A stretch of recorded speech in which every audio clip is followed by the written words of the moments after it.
Welcome back to Angie and Christie Right Now. Today we're thrilled to welcome a powerhouse storyteller whose novels are deep with passion and falling in love when it's hardest. Our guest is a former litigator and current law school administrator who's turned her lifelong passion for romance into a bold writing career.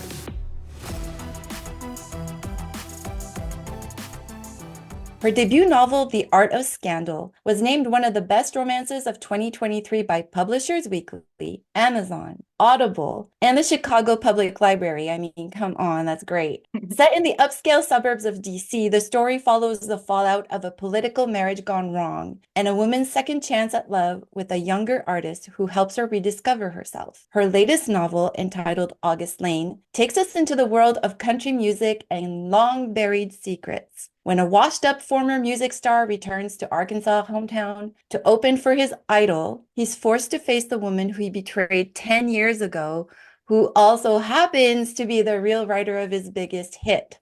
No stakes in that story at all, right? Angie and I promise you'll be reading this one into the night. So from law to lyrics, betrayal to redemption, we can't wait to dive into these amazing stories. And we are honored to welcome Regina Black to the podcast. Regina, thank you so much for being here today. Thank you. Thank you for inviting me. That was a fantastic introduction. Thank you. Oh, she blew it out of the water this time. I'm like, whoa, Christy, go girl. That's what happens when you read the books and you're like, oh yeah. Is there anything else that you'd like to add to that? I always tell people like I'm very Southern, and you will hear it like from the beginning, particularly when I talk about the second book. Everyone says like my voice changes when I talk about August Lane, and I said that's because the title has so many vowels. Like, just fair warning, I'm gonna sound real country. See, I can hear it now. I love it. I love it. And it was great when we first we were privileged enough to read August Lane before it's coming out. And when I read the title, I thought it was a road, like August Lane. Yeah. And then you open the book and it's like, oh, main character. I love it. So yeah, no, that was very cool. Yeah, that was something I actually talked. So the title of the book went through some different versions, and I landed on when I landed on August Lane, I was talking to my editor. I said, "This sounds like a journey. This sounds like an album title. This sounds like so many things." And so I feel like it's perfect for that book. It really is. It truly is. Yeah, truly is.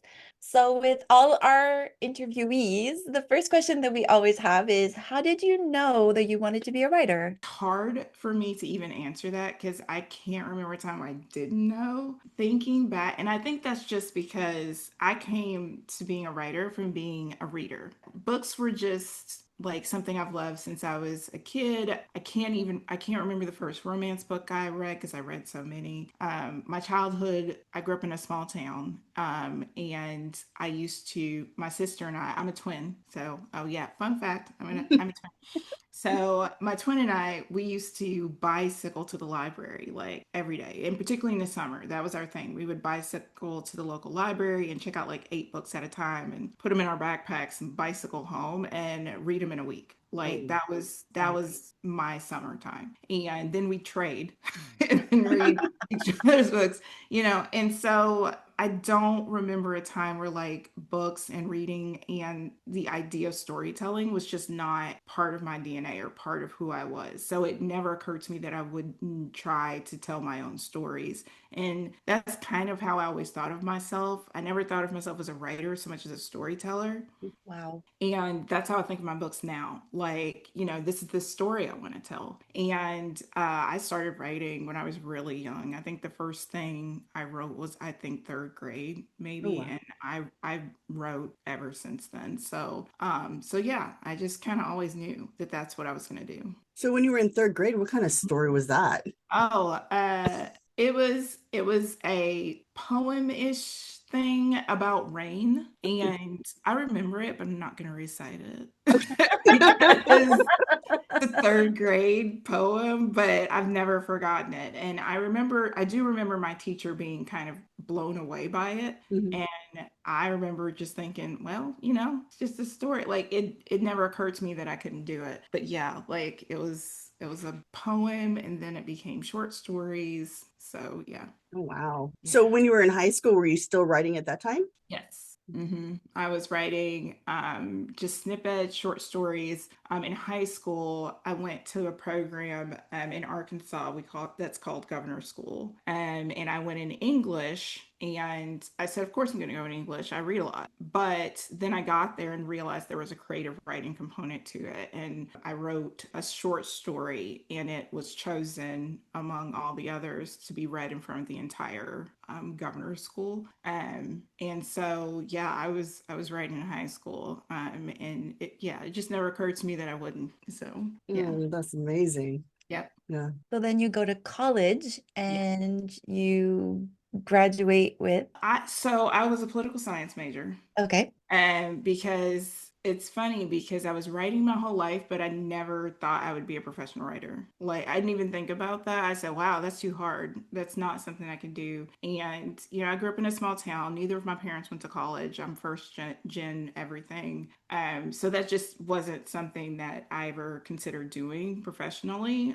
And so I wanted to be an attorney. Like, I think I was like 9 years old, and I said, I want to be a lawyer. And I never deviated from that. That was what I was always going to be. And for law school, you can major in anything and go to law school. You can be a math major, go to law school. So I didn't know what I wanted to major in. So I just looked around and said, what am I interested in? And I was like, oh, political science sounds interesting. And people go law school major in that. So I'll major in that. And it was actually an excellent choice. I actually learned so much about myself, the world I live in. And I feel like it creeps into my writing quite a bit that was my major. I learned a lot of theory in that major. I loved it. I absolutely loved it. And then I went to law school after that. And then unlike a lot of people, I loved law school. So I That's know. awesome.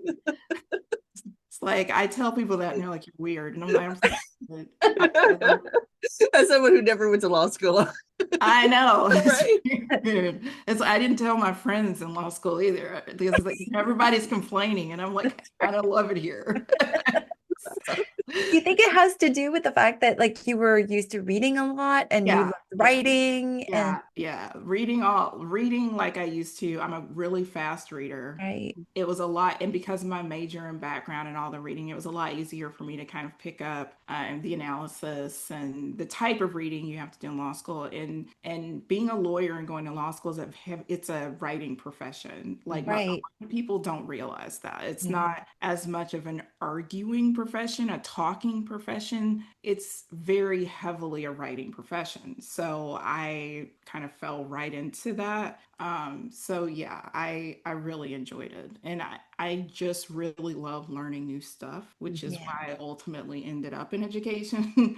So yeah. So while you're going to like college and law school, are you also taking creative writing classes? Is that part of the curriculum? Are you Oh, writing? no, I was writing. I took one creative writing class in college, but I've never had any real formal education as far as like fiction writing. Okay.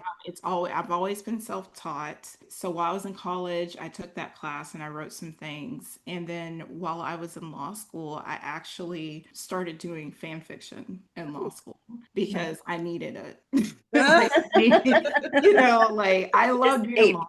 Yes, That's right. I love being in law school, but it wasn't easy, and Right. I always needed that like break, and so that's when I started dabbling in fan fiction, which I love. Was the fan fiction what kind was it? Like what? So I tell people I was in the live journal era of fan fiction, which is very specific. It was very much like shorter, feel like we were all reading like third person present literary fiction and just writing our version with our favorite characters. I used to write stories for women of color on shows that like didn't really get a background or a history, or you never saw their apartment, like Yeah. those type of characters. And I would create whole, backgrounds for them, that sort of thing. I always credit that with helping me figure out voice Mhm. because the point was when we were writing, you were trying to be as authentic to the character as possible. And, you know, a successful story would really sound like the character, Right. right? And so that was kind of where I honed this ability to kind of create unique voices for characters and kind of write from their point of view. And so that was good. And I also feel like it helped me figure out structure. It challenged me. So I would write longer stories. I would try to write stories that were only 100 words. At one point, it was trendy to write one sentence stories, and that was a great exercise. And so I feel like it just really helped me play around with form and structure and an economy of language and that sort of thing. So it was so fun back then. I actually miss it. So Oh, that sounds fun. yeah. It Yeah, does. I never did fan fiction. I mean, I actually didn't even know about it until I think I was in my 40s.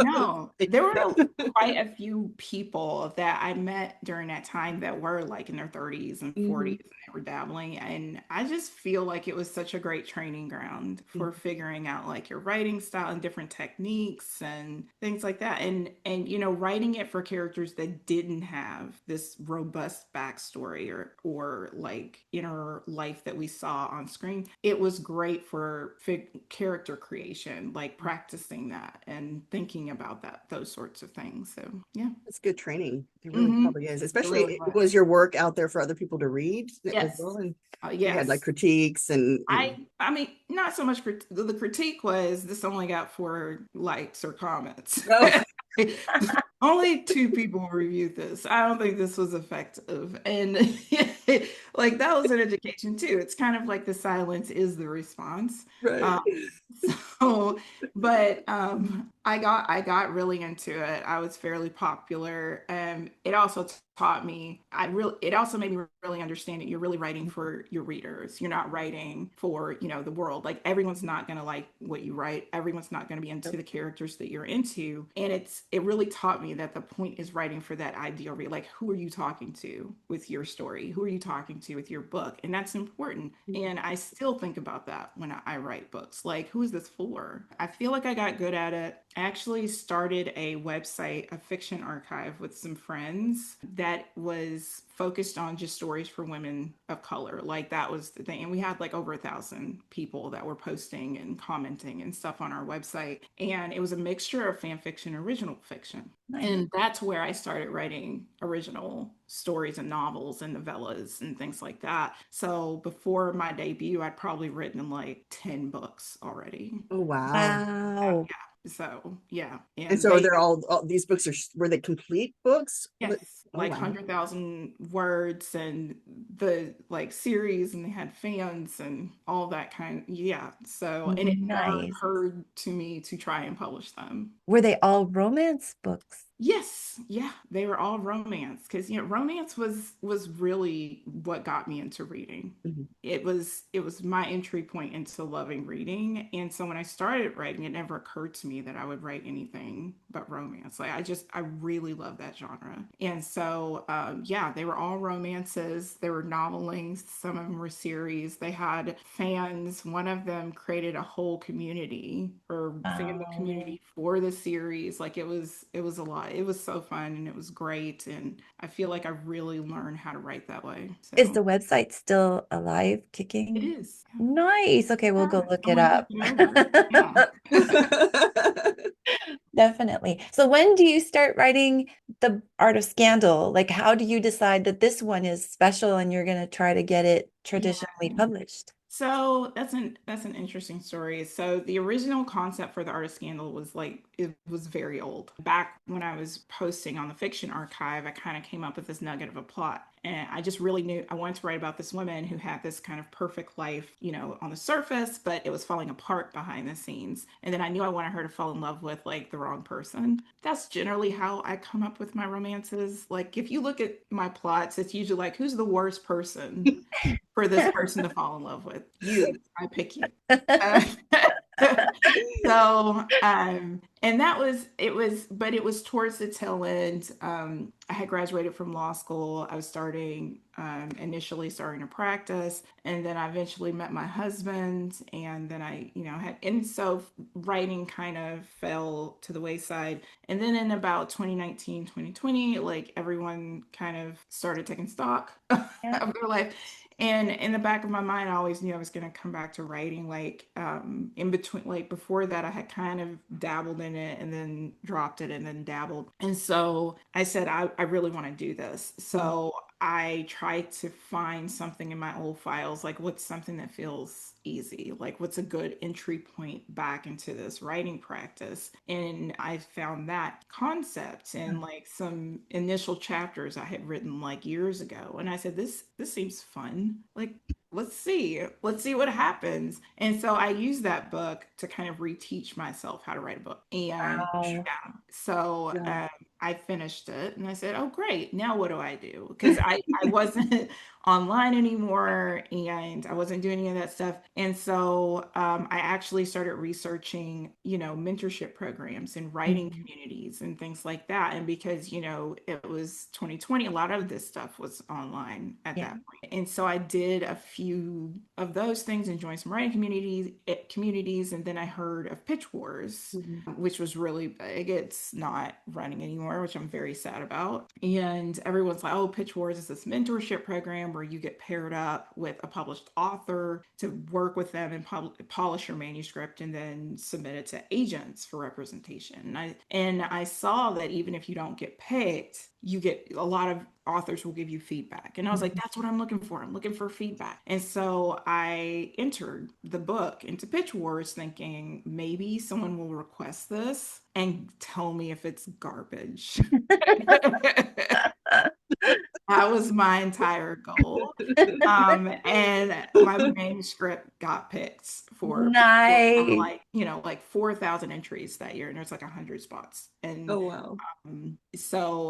yeah, mine got picked. It was Cherish Reed and Denise Williams were my mentors, and they worked with me to get it ready. And it went into a showcase. About 3 months later, it went into an agent showcase where agents read, like a pitch and a sample, and they request your manuscript. And then again, I was like, man, I hope I get a request, like just Just one, just one. one, like, and I will have succeeded. And I got like 28 Oh Oh my my gosh, that's awesome. goodness.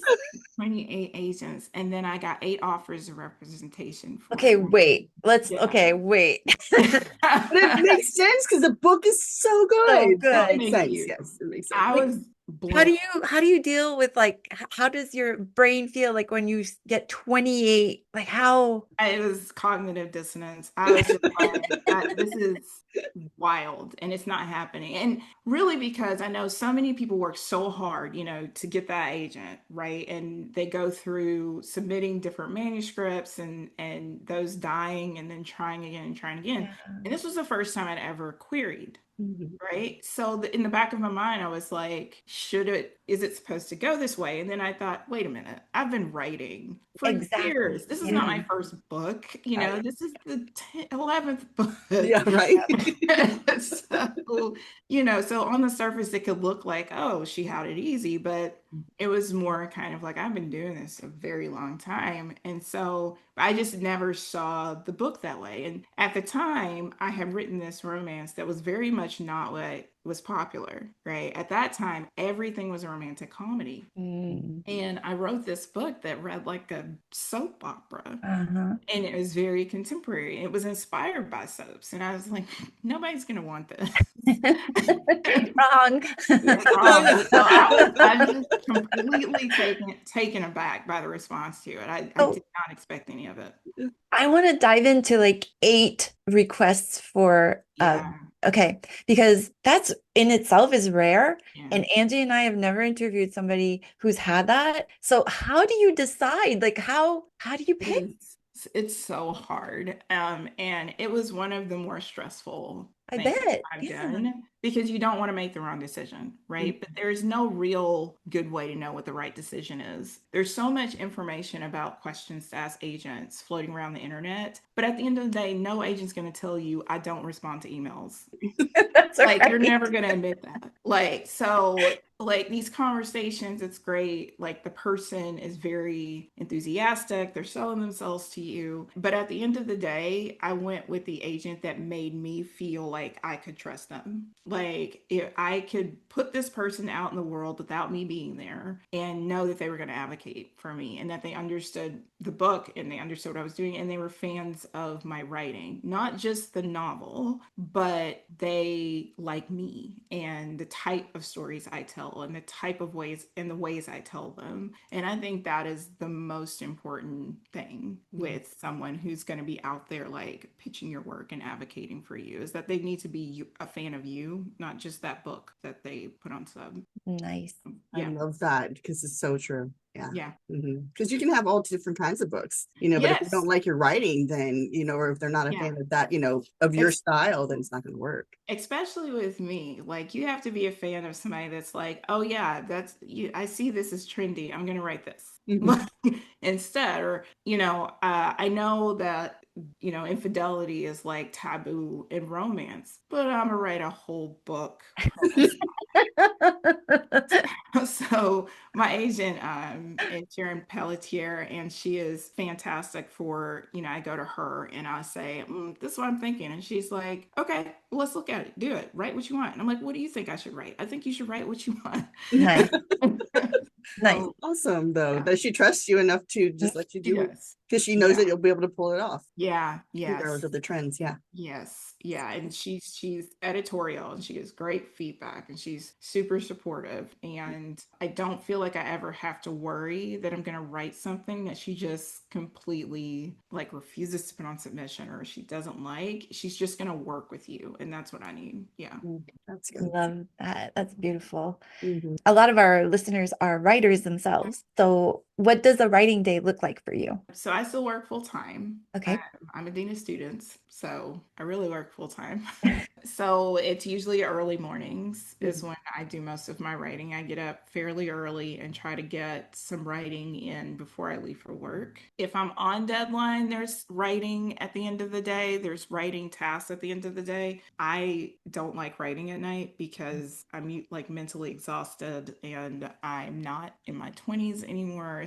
So I need sleep. So a lot of my writing is early morning and weekends is when I do the majority of my writing. And I was curious about the submission process. So you had your agent and you went through the editorial part of like just going through the book and getting it Yeah. ready for submission. What was submitting to publishing houses like? That was interesting because I feel like I said, the timing of it was interesting. I do think a lot of people didn't know what to do with the book. I think Mhm. if it would have gone on submission like a few years later, they would have known what to do with the book because of the market. But at that time, I think they knew what to do with the rom-com, Mm. but they didn't know what to do with this book that was kind of, women's fictiony, but also kind of this high heat romance. So Sharon, we submitted, to a round of like 10, 11 editors, and Grand Central offered on it. So Seema Mahanian was my editor for the Art of Scandal, and they had just published 7 Days in June, which was her book. Okay. And so she got my book and she knew what to do with it. Uh, So she made an offer. It was about a month on submission when she made an offer, and I sat down and talked to her. And I had just read 7 Days in June, and so I was like, "This is the person. She knows what kind of book this is." So it was fairly obvious who we should go with. Yeah. So she preempted it after a month, and that was it. Oh that's my cool. gosh. Yeah, that is pretty awesome. Yeah. Nice when you can trust the editor because you know the kind of, like she's written one. So you know Yeah. exactly that she's going to go in the line of vision that you had for the books. Yeah, and I really do think it was, oh, she gets it. It's Mhm. very difficult if you've written something that isn't kind of a blueprint for what's been coming out and what's been popular. to find someone who knows how to package it and Yeah. understands, kind of who your readership might be. So I do think the timing of that, I was a little early, but like we found the exact right person to Love do that. the book. And it's kind of a dichotomy if you think about it, because like the editors know how to package what they've already read, but the reader wants something new and fresh and Yeah. so it's kind of a She has to be Yeah. new and fresh, but also something familiar too. at the same Yeah. time. Yeah. Mhm.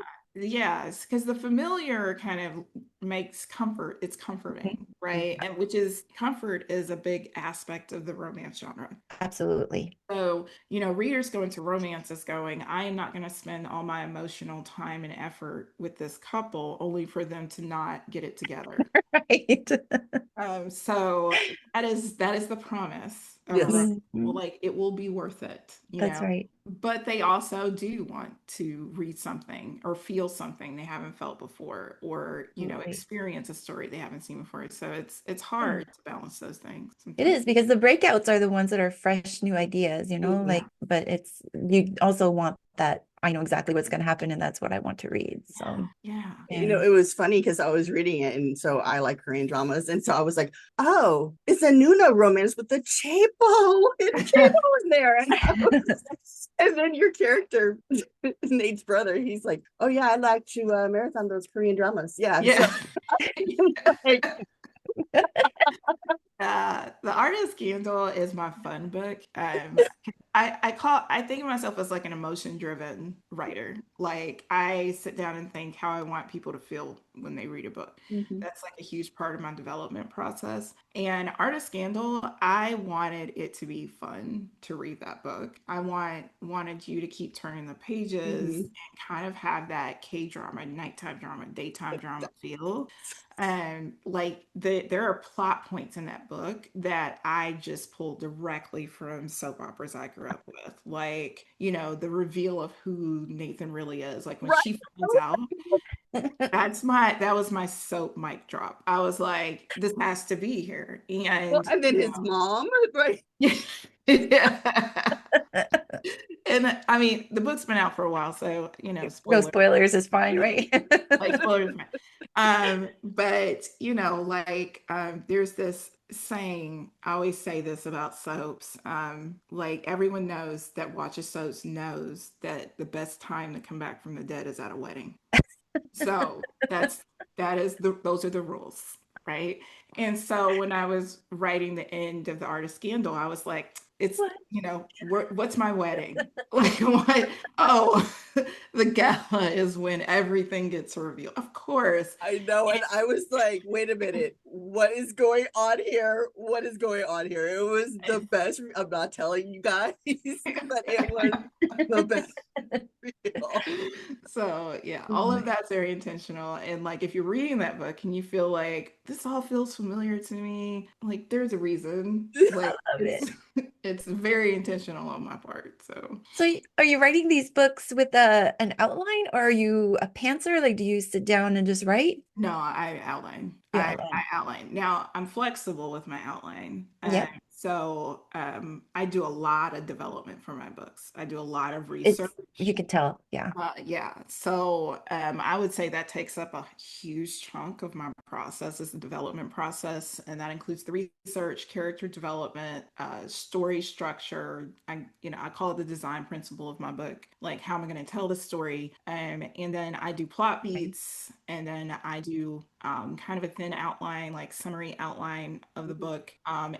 Even while I'm writing from a scene level, I do like a really rough kind of map of the scene as I'm Nice. drafting, and then I go back and actually draft it. But even with all of that, stuff happens. Like characters, say things or do things. And that first draft process, I always think of it as this is me just telling myself the story and figuring out what the story is. Like when I outline, it's me saying, I think this is what the story is. This is what I think is going to happen. This is what I think is going to happen at the end. Mhm. The one thing that typically tends to stay is my midpoint. So I usually Okay. start outlining from a midpoint Okay. because that midpoint is that change, Yes. right? Like that. And it's so important. And to me, that kind of really tells me what the story is about, like is the character's art, because whatever's happening in the middle of the book is very much like reflective of that. Like they go from being reactive to the inciting incident, like what happened at the beginning, to kind of being more proactive leading up to the climax. So yeah, that transition point is where I really focus my attention initially when I'm figuring out a book. That's so smart. I'm the outliner in this group, and Angie's the pantser in this group. So my outliner heart just like beating fast. But how do you, because with outlining, I find like the one problem is you outline, you can outline to death. You know what I mean? Like you can prepare to death. So when do you tell yourself, like, okay, I've got what I need now, I can start actually writing this? Usually it's when I can hear it, like Okay. in my head, like I know kind of the character's voice. I know what's going to happen at the beginning. Like I have a really strong vision for the start of the book, and that's when I'm like, okay, I think I can actually start writing this. I have this bad habit of writing about like halfway through a draft, like 50,000 words in, and going, oh, this is what the book is, and just starting over. Oh, And wow. Oh, I do it all the time. I just did it again. But oh some, my goodness. yeah. You know, like, yeah, I mean, Well, one of the things I figured out over the years is that for me, a lot of times it's quicker. I get to where I need to go faster when I start over mhm. instead of like trying to fix something that's not working. Agreed. Yeah. Yeah, and it happens all the time, like on a scene level, where I'm writing a scene and it's not coming or it's boring me and I don't know what's wrong. Mm. It's a lot faster for me to just, I never delete anything, I put it in a folder. Right. Yeah, I still have all those 50,000 words. They come in handy. And a lot of it makes it way back into the book, but a Right. blank page, I get where I need to be a lot faster when I'm working with a blank page than when I'm kind of trying to make the existing words that weren't working work. And so recently, and same thing happened with August Lane. I wrote about 50,000 words of August Lane and was like, this book is boring. I Wow. yeah, it's boring. And so I diagnose it. Like, what's not speaking to me? What's wrong? Like, why don't I like this? Mhm. And that's how I kind of fix it. And so I go back to the beginning. And then as I'm writing, if there's something in the words I abandon, like a chapter or a scene or something like that, I go get it and bring it back. But it's always like, let me start over. So, So are you editing as you write? Like, so no. you just kind of write and then you're gonna edit. Yeah, like I So don't nice. edit. Like I'm not a fast writer Okay. by nature. It takes me a minute. Like I don't have like big word counts Mhm. by day, but I don't edit so much. Like I tend to overwrite, so I write a lot of words. That's probably another reason why I'm so willing to just start over because I'm like, there's always more words. Um, but yeah, I do kind of a rough kind of map of a scene before I draft it. And I'm usually satisfied with the first draft if it's an accurate reflection of kind of what I want that scene to be. It may not be great, the writing, the word choice, and all that stuff. That doesn't bother me. It's more like what happened in the scene and who's in the scene and kind of how it unfolded needs to be right in that first draft. So, yeah. Okay, I think I want to dive into like August Lane now because so many questions. I don't want to spoil too much, but there are some things that we need to talk about. First of all, I want to tell you how raw and deep and emotional that book is. And I'm just super curious. How do you work these characters? Like these characters, like I know you know them like the back of your hand, like for sure. Like They're what's a like the backstories, yeah. They're like, how do I come up with them, I guess? yeah, and like Yeah. write them on the page so deep and rich and Mhm. So I think of myself as a character. My romances is like character forward romances, like character based stories. Like I said, I spent a lot of time with character development on the front end. So Mhm. a lot of my research is heavily focused on character development, like who these people are. I usually one of the first things I figure out about them is like what's wrong with them. Mhm. Like what is wrong with this person? And a lot of people, you see it described as character wounds and things like that. So it really is me figuring out, okay, what's the thing that they're grappling with and that they need to overcome? Because my romances, the way I I think of romance is the romance really is about self-love. It's about, this romantic relationship, but at the end of the day, all my romances are about characters learning to love and forgive themselves and heal. And so you have to figure out, so what are they healing from? What are they grappling from? Right. And it's really useful in a romance because we know they're going to end up together. And so you have to think about, like, okay, so why now? Why this person? What about this story and this moment in their lives position them to meet this person and start this healing journey, right? And so those are some questions that I try to answer about my characters on the front end. And that involves like family background, that involves the thing that happened or the way they see the world, that involves what they're passionate about and, their relationship with that passion. And it involves like, who are they in the world? Like, what kind of friction do they have with the world? That's another thing.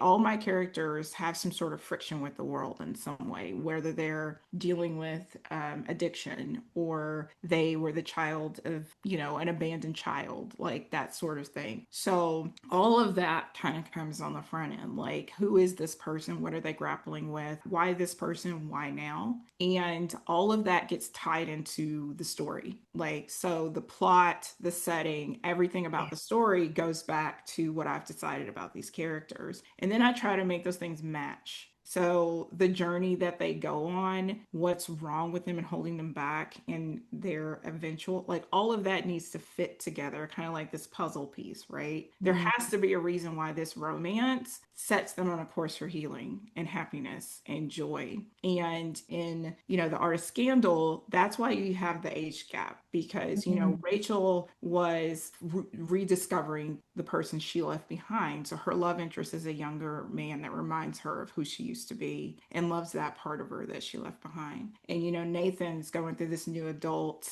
kind of transition. And so he falls in love with an older woman that like kind of shows him like how complicated life can be and this is the path to moving forward. And in August Lane, like it's like August and Luke are just two people that found each other and saw each other in this way, and neither of them have truly been seen that way. And this music, this joint love they have for music and songwriting and these words are kind of like like the way they found each other, and the fact that August is able to put into words what Luke can only do in music. Like, Yeah, they complement each other so yes. well, right? Yeah.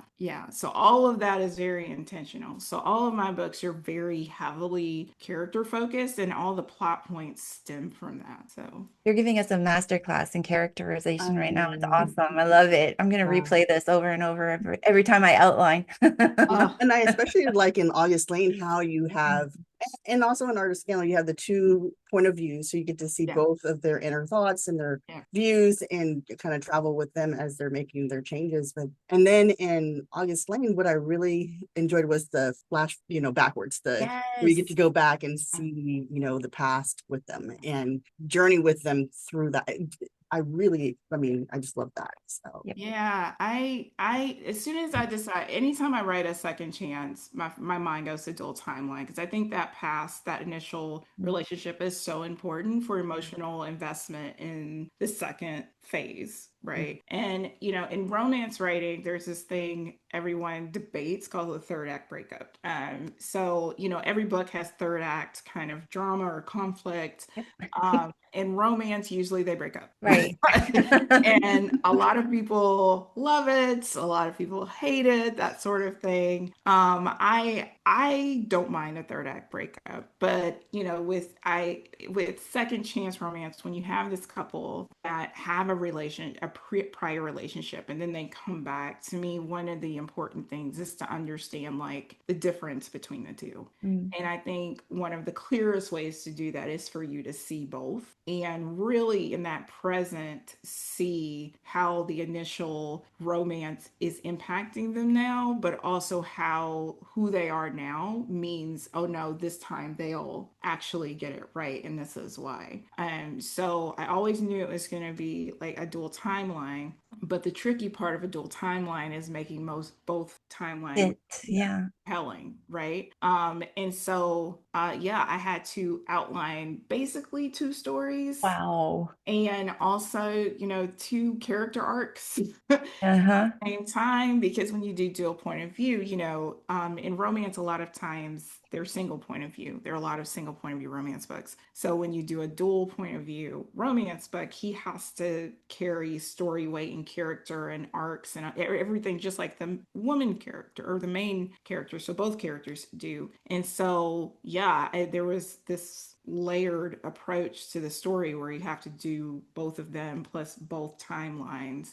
So yeah, I kicked myself a lot when I was Oh, but it turned writing. out well.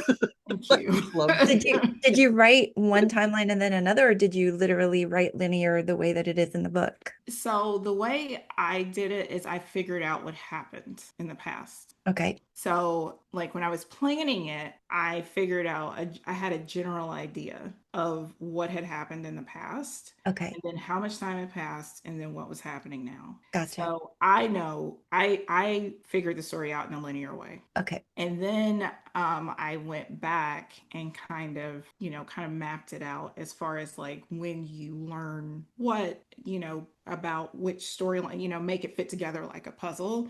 Yeah, no, that And in worked super well. yeah. And in revisions, a lot of it is like, how do I place this part of the past to where you get the maximum impact when you switch back to the present? So there was a Right. lot of that in like revisions. It was great because the past explains the present, which is exactly what you wanted to Yeah. do. But the third component to that is JoJo in Yeah. the future. Yeah. So like that was really Yeah. cool also. Like when Yeah. did you think of that? That was after I had already written the first version. I knew Okay. I wanted some sort of commentary running through it because I didn't want the commentary to really come from August and Luke that much. Like I didn't want them pontificating too much Right. on like their situation and country music and all of that stuff. So I knew I wanted some sort of commentary. And at first I thought it was going to be like a Greek chorus. Like it's a small town. I was going to have these like bits of the town reacting to everything. And my editor was like, man, it doesn't work. Aw. And I was like, fine. It's Like, like a Mrs. Whistledown or something. yeah, yeah, something like that. I was like, it's cool. And she goes That's like, it. it's No. not working. I was like, I trust you. And so I took that out and really thought about, like, okay, what do I want? And I have this character of JoJo who is dynamic. I know, like, she's polar. I know she'll be polarizing to Oh yeah. readers, but writing her was just so fun. And I said, I really want them to get some of JoJo and like what she's going through. And that's how I came up with the idea for the podcast. And once I started writing those sections, I You would wrote really them think some. they were the easiest part of the book to Oh, write. wow. Yeah. They were great. They were Yeah. absolutely great because you get to know JoJo, who's like, I mean, very important to the story without Yeah. wanting to spoil anything. But, Yeah. and also you get to see and hear about what's going on in her daughter's life. And Yeah. like the whole thing it Yeah. was very sweet to read. I loved it. Thank you. Do you have another question, Angie? Because I want to dive into something else. Okay, no. Okay, good. Because who wrote all these lyrics? I was You're just Okay. that question. awesome. That was Awesome. that was me. That was me. That was so good. That was also a journey. That was another time where I was kicking myself. I was like, why? I don't understand myself. Like, why must this be so hard? Like you did this to yourself. And, and so, I started writing a book and I was like, oh, I'm writing about singer-songwriters. I have to write songs. I don't know how to write songs. And I so, disagree, by the way. You know how to write well, songs. it was a journey. I'm writing the book and I get to the lyrics part and I write these lyrics and I'm like, they're horrible. And so I send it to my editor for developmental edits with a note that says, do not read the songs. I said, don't read the song lyrics. Those are placeholders. Please do not give me notes on the songs. I don't want to hear it. Like, don't even do it. And so, for research for the book, I listened to a lot of country music, which, I love country music anyway, but like I did like a deep dive into country music and focus on like themes and instruments and things. I read a lot of music journalism that was talking about country music. I read books about songwriting. I watched a master class on songwriting. I was like, but I was not, it wasn't clicking for me. And I was still struggling. And then I realized the mistake I was making was trying to write songs. These were book songs. And I was trying to write music was my mistake. I was Okay. trying to think in melody and that sort of thing, which, you know, if you're a writer and you're a musician, you can do that. I'm not a musician. And so once it clicked for me, I was like, these are songs that have to read well. You Mhm. know, there's no music here. I realized that what I needed to focus on was themes, character, just like, you know, your book, and beats, like rhythm, you know, and prose writers, we look at rhythm of sentences, right? Yeah. This was the same thing. It was, I'm going to write something that touches on the themes in the book and focus on how it reads from a rhythmic Right. perspective. And that's when it kind of clicked. I also found this great book called Song Maps, and it has these templates for, you know, songwriting structure, That's like so common cool. songwriting structure. So that's a great resource that if anybody's out there trying to write music for a book, I definitely recommend picking that book up because it's extremely helpful if you've never written a song before. So yeah, Yeah. I but love yeah, it. I did have these like like nightmares about people reading the book and going, what is she going on about? Like she really tried to write, she really thought she was doing something with these Don't worry songs. about it. It works. It Thank works. you.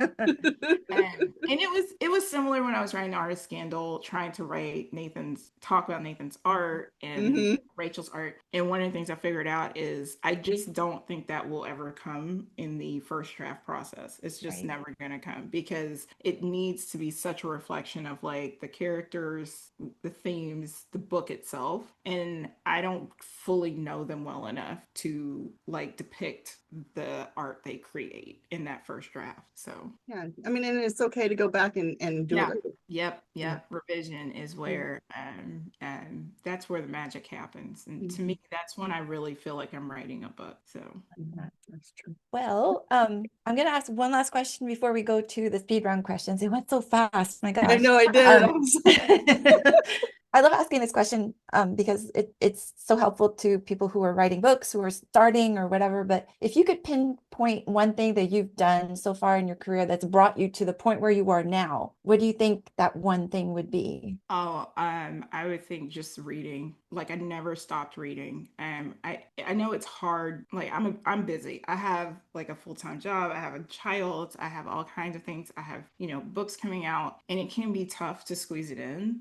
Mhm. But I would not be writing right now if I had stopped reading. And I can tell when I haven't been reading because my writing suffers. And it's also not just reading what I write. That to me is the most important thing. I think a lot of times you kind of really want to stay up on the genre you're writing or the type of books you're writing. Or I sometimes I read in romance books in order to get inspired, and which is okay. But I think the most valuable reading that I have done has been of stuff, the type of books that I do not write, and nonfiction in particular, Mm, because people always ask me, I'm one of those people who has just a ton of ideas constantly. And people go, where do you get your ideas? And I'm like, I'm constantly reading and learning about the world. nice. And so I would say you just have to make time to do it, whether it's audiobooks, Mm, just whatever, and also like expand. Don't just read what you're writing, read something that's completely different from what you're writing, because I actually think it's easier for me to learn and pick things up from genres that I'm not writing, because then my books aren't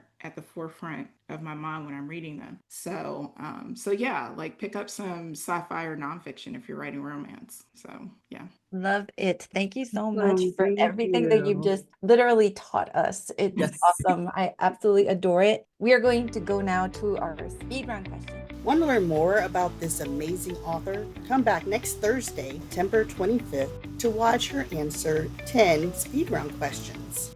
So, what are you working on now? Are you working on a new book or? Yeah, well, yeah, I'm working on this stuff. I honestly don't know what my next book is going to be, Oh, funny enough. Like, I have quite a few options, and I refuse to commit because I love them all so much. So I'm developing like 3 different books right now.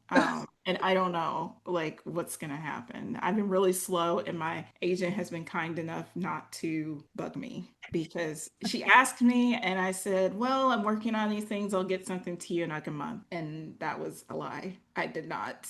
Uh, because I'm still kind of, I'm in the development process, so I'm figuring things out. But I do think my next book will definitely feel like the previous books, but also feel different, kind of the way that these two have. It'll definitely be probably be set in the South. So Nice. Yeah. Wait, either way. I know. Well, and that's one of the things I like about books, because they are both you. I mean, you feel, but they're different from each other. Yeah. They're just, there's that. Yeah. So yeah, that'll probably be true going forward. So yeah, and I kind of felt bad about it, but I'm like, well, there's a brand here somewhere. Where can people find you on the internet? I am on Instagram, and I have a newsletter on Substack, and they're both Regina Black writes for both. My Instagram is where I post like a lot of updates and stuff about the book, and my Substack, I actually talk about romance as a genre and different themes and writing craft type stuff. And like I have a newsletter coming out pretty soon about writing music you can't hear, so things like that. Oh, right on. Signing up. And if people wanted to go back and read your fan fiction, is there a way for them to do that? That is top secret. That's awesome. No. Darn. I know, right? Super top secret. No. And yeah, and it's super obscure fandoms. So people are gonna be like, this is a show. All right. Well, we just want to thank you for coming on. We had so much fun with you. Loved your books. And of course, August Lane is coming out on July 29th, 2025. So go either pre-order it, or if it's available, go ahead and just pick it up, because it is worth the read, everyone. It is so good. And then if you haven't read Art of Scandal, of course, get that as well, because Nate and Rachel are like my new favorite couple.